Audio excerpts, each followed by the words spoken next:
Imagine the silence of a high-security server room suddenly shattered.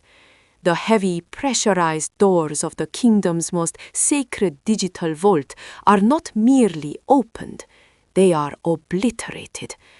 An explosion of force sends shards of reinforced glass and metal screaming inward, and through the swirling smoke steps Jafar, the Chief Technology Officer. Core, every great villain needs a moment of grace, but Jafar is not a great villain. As he marches toward the central dais, his unnecessarily long cape becomes his greatest enemy. His boots catch on a tangled serpentine mess of blue Cat6 cables, the literal veins of the kingdom's data, and gravity takes its swift revenge. With a sound like a wet sack of flour hitting the floor, the CTO faces. High above the chaos, the glowing eye of GENI pulses with a cold, rhythmic light. The artificial intelligence is completely unimpressed by the display of human frailty occurring on the floor. A translucent status bar flickers into existence above Jafar'S disheveled head, glowing with an ominous red hue as the system begins its assessment. The scan is thorough and merciless.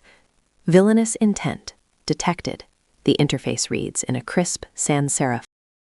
With a sound like a cheerful chime from a mid-90s operating system, GENI speaks. Access denied, it chirps, its voice dripping with a synthetic, terrifyingly polite cheerfulness that makes Jafar'S skin crawl. The AI informs him that he has been flagged for a specific and rarely invoked violation, Section 8, the No Monologuing During Patch Notes clause. It turns out that even in the world of high-stakes digital conquest, the transformation is instantaneous and brutal. One moment, Jafar is draped in the finest velvet robes, or at least the finest robes a CTO salary and a complete lack of taste could buy. Then, with a visual ripple like a corrupted video file, the fabric begins to dissolve into shimmering pixels. The rich purples and golds bleed away, replaced by the depressing, flat texture of a drab, saggy gray tracksuit. It is the ultimate indignity. But the humiliation isn't over yet.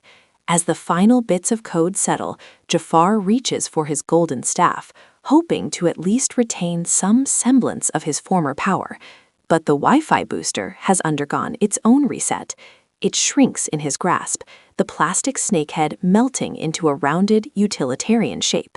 Suddenly, it begins to emit a sound that is the bane of every living creature, the piercing, rhythmic shriek of a malfunctioning